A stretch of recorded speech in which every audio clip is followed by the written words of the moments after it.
Well, welcome everybody. My name is Dr. Courtney Dunn from Dunn Orthodontics here in Phoenix, Arizona, and also from Women in Orthodontics all over Facebook.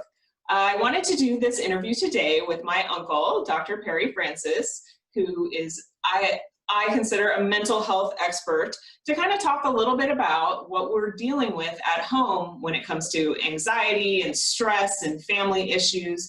I feel like right now, like we're on Facebook, we're getting a ton of information about what's going on with this disease. As orthodontists, we're getting a ton of information about how we can handle our businesses, what we're supposed to do with our employees, what's going on with the new legislation. But at the same time, like we're kind of ignoring one of the biggest things that's happening to us right now, and that is our level of anxiety and what's happening to our mental health. And so I'm not even close to an expert on mental health. And so I reached out to my uncle, who's been doing this for a really long time. And he's going to explain to us like what we can do about our anxiety and just generally like what's happening to us. So, you know, we can all feel sort of connected and just know that like what's happening is normal. So thank you so much for joining us today. I am happy to be with one of my favorite nieces. First of all, I would love for you to explain your history. I didn't want to read like a really boring intro. I want you to explain a little bit of your history of sort of how you got to where you are today, because I think that it's unique in that you didn't just straight go through school and get your PhD. You kind of had some twists and turns in your career, but I think all of those things, all of those experiences are really helpful, especially to counsel people in what we're going through right now. So go ahead. So hello everybody, I'm Dr. Perry Francis. I'm a professor of counseling at Eastern Michigan University.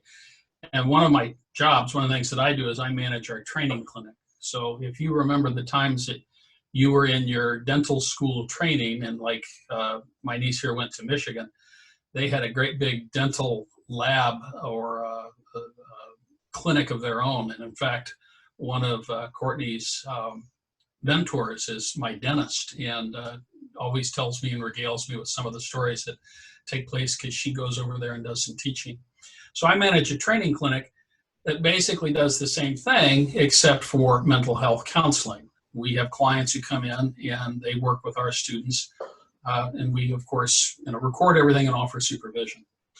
So Courtney, as she was telling you, says I have kind of a unique way of where I got to where I am today. My first career was as a Lutheran pastor, and I spent 14 years as a parish pastor and a campus pastor. So working with people in churches, both as their pastor and spiritual counselor. And my last 5 years, I was a campus pastor at the University of Northern Colorado. And if you know anything about campus pastors, about 3/4 of their job are talking to students individually as they manage the twists and turns of graduate and undergraduate education. So helping them move through those particular gates of social and moral development and spiritual development as they come to terms with becoming adults, or as I often call undergraduates, adults on training wheels. And so as a campus pastor, I spent a lot of time helping them take their training wheels off and helping them navigate human growth and development. And then since about 1997, I've been a professor at a couple of different universities where I teach mental health counseling and college counseling. So my specialization is in college mental health and in ethics. And in fact, I was the leader of the group that created the American Counseling Association current code of ethics. So a lot of fun in those areas. So that's who I am. And enough of me. Let's talk about you and talk about what you want to know. Yeah. So I think that most people are feeling a lot of anxiety when it comes to COVID-19. Like there's just a lot of unknowns, and I think that we're going to get to that. So for us in Arizona, like we're not sheltered in place. Although our personal family is basically sheltered in place. As orthodontists, we had to close our business. And there are a lot of dentists out there also that can only see emergency care, which right now is sort of extreme pain, trauma, swelling, nothing like, minor or whatever, which brings us a huge amount of anxiety. A lot of my friends are restaurateurs. The restaurants are closed except for takeout. So we're trying to support them. Yesterday we had a beautiful dinner from Tarbell's that we went to pick up. So we're in Arizona, we're closed, but not 100% closed. What's going on over in Michigan? Well, if you just listen to that statement that you just said about how your state is handling it, shelter in place, that in and of itself just sounds anxiety producing. Yes. I'm 63 years old, and I remember in the 3rd grade hiding under my desk when we had the exercises for nuclear explosions, like hiding under our desk would do anything for us. So when you think of words like shelter in place or stay at home, those in and of themselves are somewhat anxiety producing. And so here in Michigan, to make it even worse, is we're number 5 out of the top 5 states where outbreaks are happening. So you hear about New York, you hear about San Francisco, you hear about Washington and Seattle and those areas. When you click down to number 5, you hit Michigan, and Courtney, you'll remember this, Metro Detroit is the epicenter of this. 80% of the cases are in the counties surrounding Detroit, and where I live is just the next county over. So we have stay-at-home orders, which basically means that they've closed all the schools, closed all the universities. The governor recently came on and said the schools are done for the rest of the year. They're not going to reopen at all because our numbers keep rising and rising and rising. Not necessarily because more people are getting sick, it's that they're identifying the people who are already sick, because we do have access to tests. So, for example, I run a training clinic, as I said, and we had to transition within a week from doing in-person mental health counseling in a room that was probably 8 by 8, which, if you think about it for a moment, barely makes that 6-foot social distancing rule. We moved from that to telemental health, where we're now seeing our clients via the web through a secure website. And so we had to do a lot of quick training doing that, and then a lot of quick training and permission to get with the clients and all of that. So we have a lot of this really quick turnaround for a lot of people. Even though we're prepared and people were, know that this was coming, it still is a jolt when it happens. So I like to a good analogy is, you're pregnant, but it's not until you start giving birth that it really sets in. So it has set in around here. We're the same thing. All of our restaurants, our favorite restaurants, are closed, just doing takeout. Some just aren't even doing that because it's not really worth it to them. So there's a lot of high stress and tension around here because, the economy is just getting savaged. Yeah. No, it's happening to us too. So as orthodontists, we're trying very hard to figure out ways to still connect with our patients. And so we're starting to do virtual visits where they take pictures of their teeth so we can check to make sure everything is okay. Some of our aligner patients, we can actually continue on with treatment pretty easily virtually. And then some orthodontists, including us, are starting to do virtual sort of new patient examinations. So they're kind of, you're sitting at home, you really want to straighten your teeth. You can take pictures and we can kind of let you know what that's going to look like. Luckily, right now with the laws, they're kind of throwing HIPAA out the window right now. And so it's a little bit easy just to do it via email and FaceTime and stuff. That's not going to be a long-term solution. But for us, we are starting to try to connect with our patients virtually. But we're all still trying to figure out how that's going to look exactly. So we're all feeling like really anxious right now for many reasons as orthodontists, like, our staff having to go on unemployment, our office completely shutting down. But even, if you're able to run your business, just the idea of this illness killing healthy people, it's just scary. So I feel like right now, like I'm kind of like, I just am living with chronic anxiety. Like it's just there. It's just always there. Different levels depending on the hour, not really the day. So I can't imagine that this is really good for me. So like, what are the consequences of kind of holding on to this chronic anxiety for us, like physically, mentally, like what physiologically is changing in me right now, just kind of having this chronic anxiety? So let's differentiate between a couple of things. First, chronic anxiety that is situational in people who have mental health problems.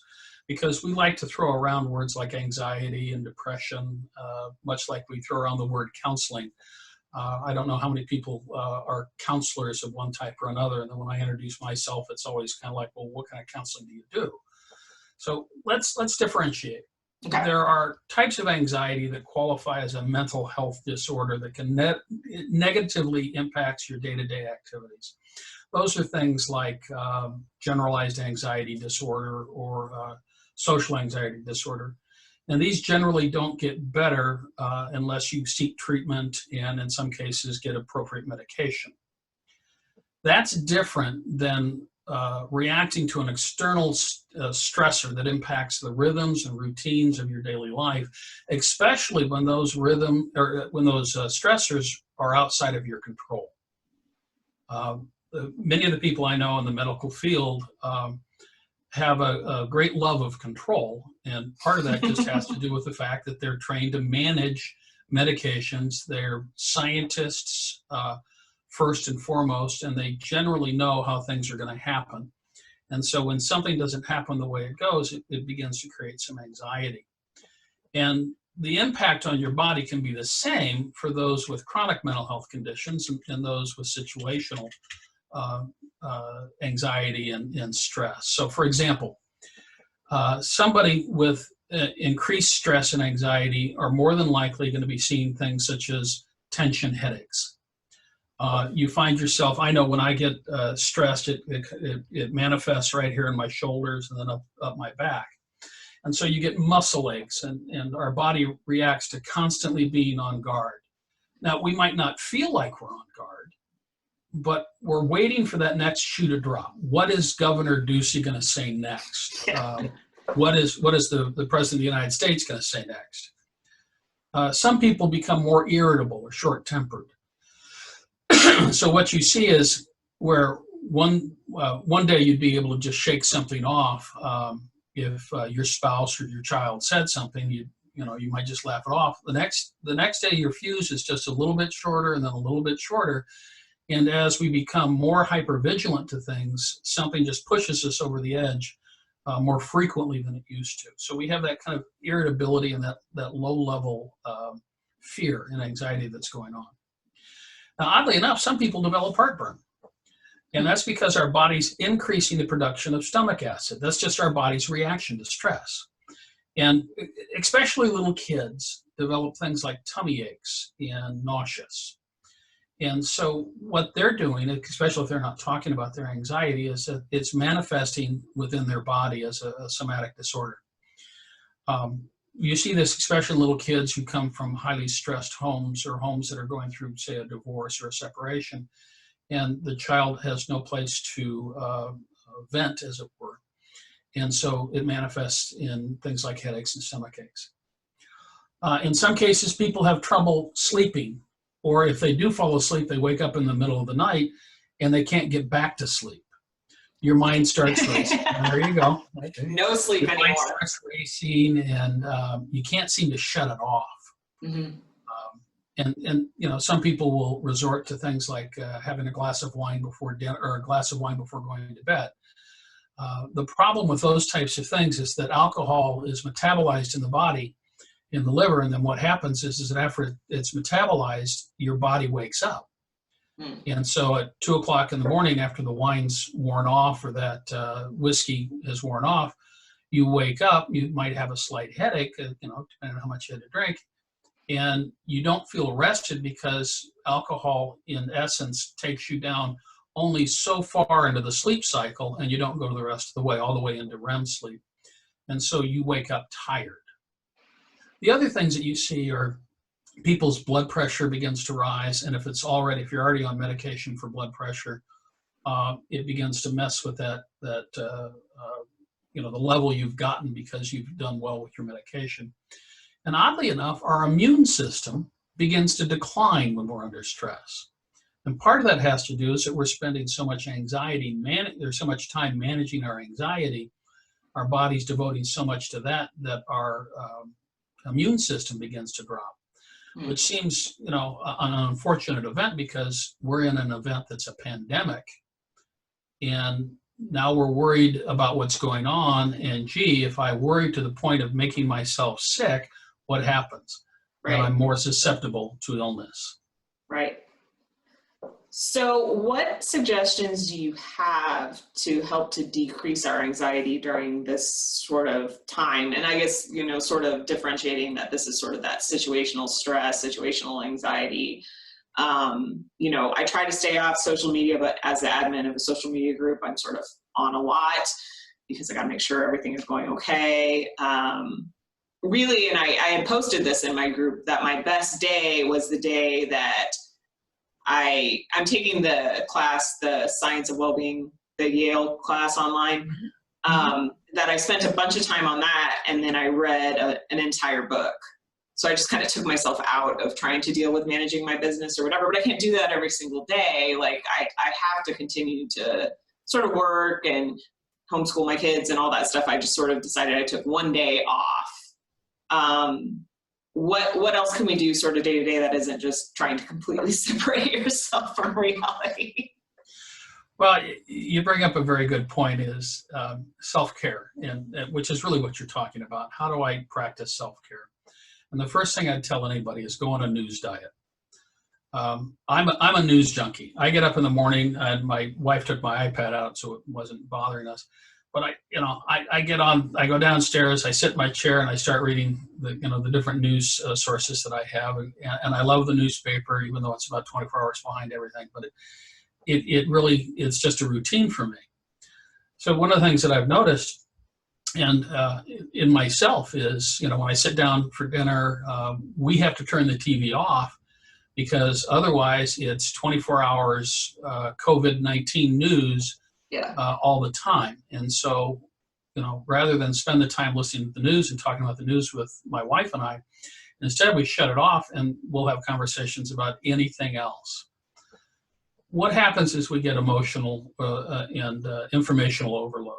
And being informed is one thing. Being over-informed is a totally different thing. And we start looking for these things we hear about on the news and try and be hyper aware of them. And that's the issue, is that with all this information coming in, we start becoming hyper aware, and then again our stress and anxiety seems to rise, and then it just feeds off of it. Mm-hmm. Now, the next idea going forward, and it's going to sound a bit counterintuitive, is rather than push your anxiety away, lean into it. Trying to push anxiety away only increases it. Now, think of this analogy. If you go on a diet, the more you try and avoid food, the more you're aware of your hunger. Mm-hmm. And so the more you try and push your anxiety away, the more you're aware that you're anxious. And so what happens is, rather than say to yourself, I'm not going to be anxious anymore, lean into it and admit to yourself, I'm going to be anxious today. And that's okay. I'm going to be able to manage that. You see, the more you try and push anxiety down, the more your brain interprets that as anxiety and dumps more stress hormones into your bloodstream. So admitting that you're going to be anxious doesn't feel good, but remember that you have tolerated uncomfortable things far worse than this on a daily basis. Now that might sound kind of strange, but think about this for a moment. You get in your car every day and drive someplace. By and large, right now, car accidents kill more people than COVID has. And yet we still get in our cars every morning, and your traffic is far worse than mine. I've driven with you, and I've driven behind you trying to keep up. And it's like being on the Indy 500. It is. You haven't even seen my new car yet. Yeah. It is quite the task, and yet we manage to do that every day. I've got former students who work in Detroit, which is about 40 miles up the road from me, and they have to leave sometimes at 6 in the morning because they know traffic's going to be bad. And I've left to go to the airport, which is just down the road, at 6 o'clock in the morning, and it's dark and it's icy, and especially in the winter. And yet I managed to get from here to the airport, and they managed to get from here to Detroit, and they do that every day. So realize you have more skills than you think you have. That if you can tolerate that, well, then you have those skills to tolerate this. Well, the other issue is that this current crisis is creating a lot of uncertainty that leads to anxiety. But we live with that anxiety, that uncertainty all the time. Like I said, when you're driving a car or when you're heading off to work, make a list of all the things that you do that you tolerate or that you manage. And then think about the skills that you have to manage that anxiety or to manage that stress. And begin to do more of that rather than worrying about the anxiety. Identify it, admit to it, and then figure out, how do I already do this? The other thing, and especially for people who are high achieving, and I know dentists and doctors, people in mental health are all pretty high achieving people. And so you expect yourself to be an expert on everything. Mm-hmm. Well, tell me in your dentistry curriculum or in my mental health curriculum where it says we're going to have to face a pandemic. Right. Only the infectious disease guys, are talking about that. And they're the ones we're going to as experts. Have a little compassion for yourself. These are not normal times, and no one ever prepares us to manage a pandemic. So let's be okay to be anxious, not have to think that you need to be an expert at all these things. Nowhere in your training were you taught how to do teleorthodontia health. Yeah. We're having to scramble and as our curriculum develops in mental health is to start dealing with the telemental health world. But nobody ever taught you how to, tell the person to take their webcam and put it in their mouth. So we're all kind of flying by the seats of our pants and realize that's okay. As long as we're providing the best possible care that we can, then in the end, we'll be able to manage that. The other piece is, and this is the hard piece, is you're filled with compassion. All your colleagues are filled with compassion. You're dealing not just with patients, but with people who are like family to you. They're your employees. Yeah. And you want to do something for them, but you're not sure what. And at the same time, you have to manage your business and make sure it survives. So being able to check in with yourself and to check in with them and to offer them whatever support that you can be very beneficial. Now, for those people who are just starting their practices, and I watched you try and start yours and how hard you worked to do that and how little resources you had and you had to create those. So being able to share, especially if you're just starting, be able to share with people, what little you have, but, checking in, sharing good wishes as best you can. For those orthodontists and dentists that have greater resources, to be able to offer something, something that their employees might need that is appropriate and kind and not dismissive can be very helpful not only for the employees, but help you feel like you're doing something. Yeah, that was something we struggled with when we kind of told our employees, like, we're going to have to take most of you down to 0 hours. I just felt so helpless because I wanted to be able to help them, but at the same time, I couldn't just keep them full-time employed, or it was just going to bankrupt the business. And it was an interesting discussion that I had with Matt and our office manager of like, what can we do? And I said, I really want to be able to give them some grocery gift cards because I want to help them with, their necessities.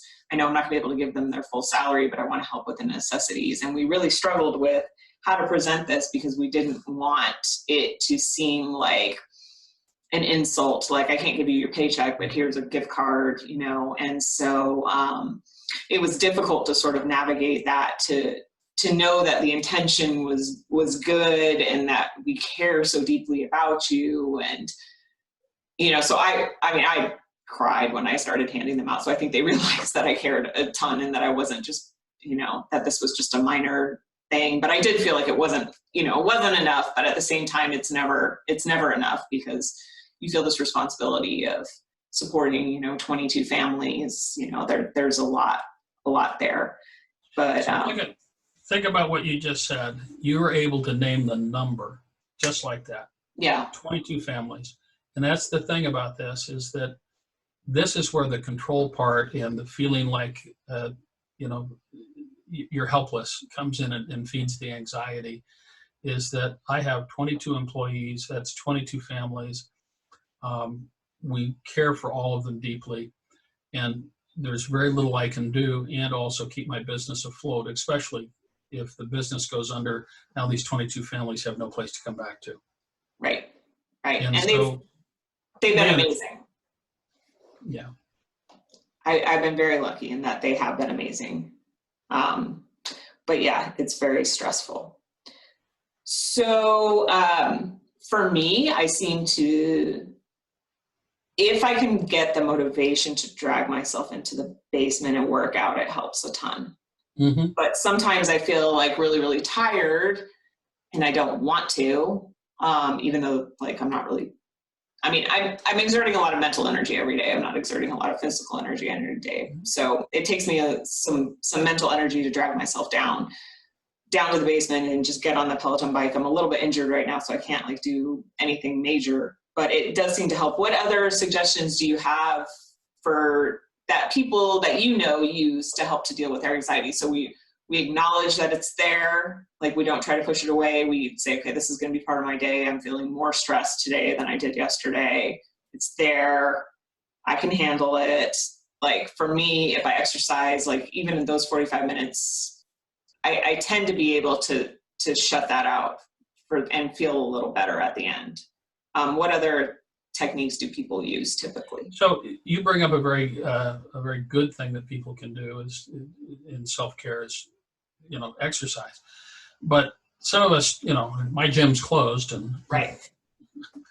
So if you do yoga, there's plenty of yoga YouTube videos. In fact, we found a channel that's just absolutely marvelous. But the other thing, we can go through all of that, but I think more importantly is to be able to get out of the house and go for a walk, you know, keeping social distance, but go for a walk, especially during the day when the sun is out. Mm-hmm. One of the things that we know in mental health is that walking at a brisk pace in sunlight has an impact on depression and anxiety.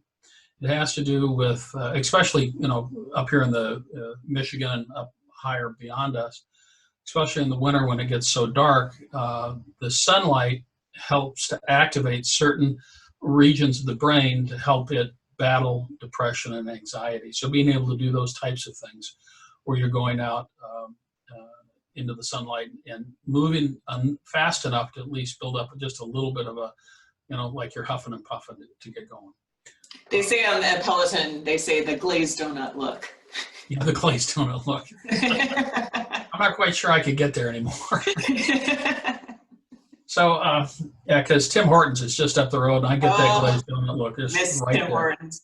I haven't had a carb since November. Oh my God. So the other thing is find those things that give you joy. If you're going for a walk and you like music, then you got your iPad or iPod. If you enjoy gardening, doing something for you that's beneficial and healthy for you. You talked about, you know, I sat and read a book. Mm-hmm. The other thing is have a schedule.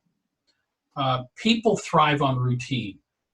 And routine helps people feel comfortable with what's going on. And one of the reasons why we're dealing with anxiety right now is that our routine has been totally upended. Yeah. So what is the new routine for you? You get up, you do this much work for this long, you stop and take a break. And during that break, you don't do work. Instead, you go sit on the couch and read for half an hour. You go for a walk, or you fix lunch, or if you've got the kids at home, you interact with the kids. And we'll talk a little bit more about kids and schedules and routines in just a bit. But being able to have that routine and knowing that it's moving forward. The other things are those common sense things, such as eating appropriately. Now, I'm a stress eater, and I know that about myself. If I get stressed, one of the best things to calm me down is a pint of caramel sutra. Or the mud or the Moose Tracks chocolate. Oh, Moose Tracks, so good. And I love that, and it, you know, and I'll finish a pint off without even thinking about it, and to a certain extent without even tasting it. And that's because it's just it's the oral part of our lives, and food brings us comfort because as soon as we were born, what did we do to calm ourselves down? We were fed. Yeah. And so we've been trained since birth that food does that. So what we have to do is manage that food intake so that it's appropriate. Otherwise, what we're going to have is the COVID obesity rate. And so eating well, eating appropriately, not stress eating, and figuring out what else I can do around good, healthy food. We like to cook here, so having appropriate portion sizes and all of that to make sure that we're being healthy. Of course, sleep is always appropriate. For the younger set among you, the college student especially needs 7 to 9 hours of sleep a night. And if you remember your college days, then you really weren't in college. So, having that at the appropriate sleep, appropriate exercise, appropriate eating, and then a good, my background in a church, a good spiritual life. Now, you may not be a religious person, and that's fine. That doesn't mean you can't be a spiritual person. And to practice meditation, to practice some sort of time where you're focused on your breathing, your thinking, and doing those things that help you center yourself. Now, we can go through a whole thing about meditation here, and that just wouldn't be appropriate because we don't have time. There's plenty of YouTube videos that'll help teach you how to do some meditation, and plenty of information online about how to do that. One of the most important things is to do it on a regular basis. Those people who have kids at home, it's not appropriate to do it at noon when they're hungry. Because what will happen is they'll come, Mom, Dad, come, I'm hungry. So carving out time for yourself, and if you are married, to have the spouse protect that time for you.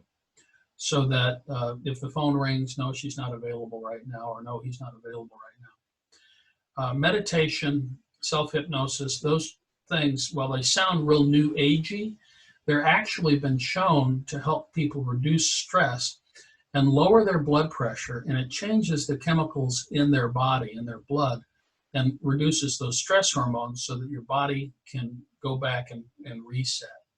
So those are just the basic things that a lot of people know about, but they don't do. That would be me, yeah. But I'll do 2 days in a row and then drop it. Oh, exactly. I do too. And the trick is in those particular situations is to practice it on a regular basis and make it a daily part of your routine, and having that routine. And then here's the hard part, is that a lot of people will do it 1 or 2 days, then they'll forget about it, and then they'll beat themselves up for not doing it. Yep. That's where you have to give yourself that little bit of grace and remind yourself what? No one's ever taught me how to manage a pandemic.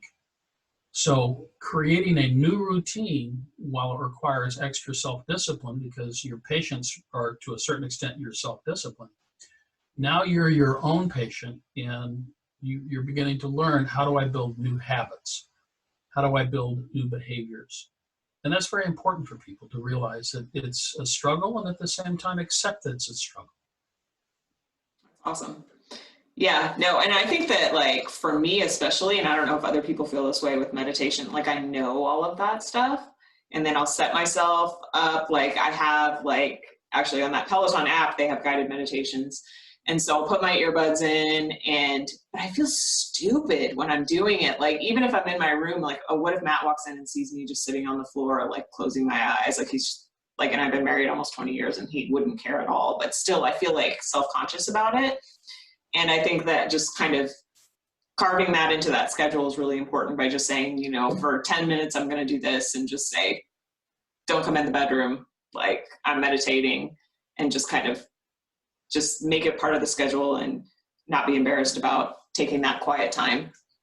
That's important, because you highlighted something, and I want to make sure you heard that, was what will Matt think? And you realize that it's really not what Matt thinks, it's what you're thinking about yourself. Yeah, probably. Yeah. Will I look silly lying on the floor? Yeah. Matt will come over, make sure you're breathing, and then walk out of the room. Yeah. Yeah. And Shavasana is like my favorite part of yoga too. So it's funny that like I have a really hard time, like just basically saying you're doing that when you're doing Shavasana, but you know, I just didn't do a yoga practice before just sitting down and deciding to meditate. So I don't know if other people have that issue. That's why I brought it up, because I'm assuming I'm human. It's very common because we're, especially in the medical fields and the dentistry fields, all these different, you know, places where you're constantly going. You go from one patient to the next patient to the next patient to the next patient. And so you're constantly on the move and you're always thinking. And to turn that off and to actually take the time for yourself is counterproductive. Yeah. In your mind, because I'm supposed to be doing something, when in actuality you are doing something. You're meditating. You're taking care of yourself to survive the day. Yeah, very good. Well, I think that will wrap up sort of this webinar sort of on general anxiety and sort of how to deal with that in the age of the pandemic that we're dealing with. We're going to have another webinar on family issues, because that's really your expertise. And we're going to talk about how to talk to your kids about what's happening in the world, and then how to deal with those family dynamics, especially, you know, as Perry had mentioned before, you know, all of our fuses are a little bit shorter. We're a little bit more snippy at each other right now, and sort of how we can deal with that. So I appreciate everybody taking the time to watch this, and we will see you next time when we talk about all of the family interactions. Thank you.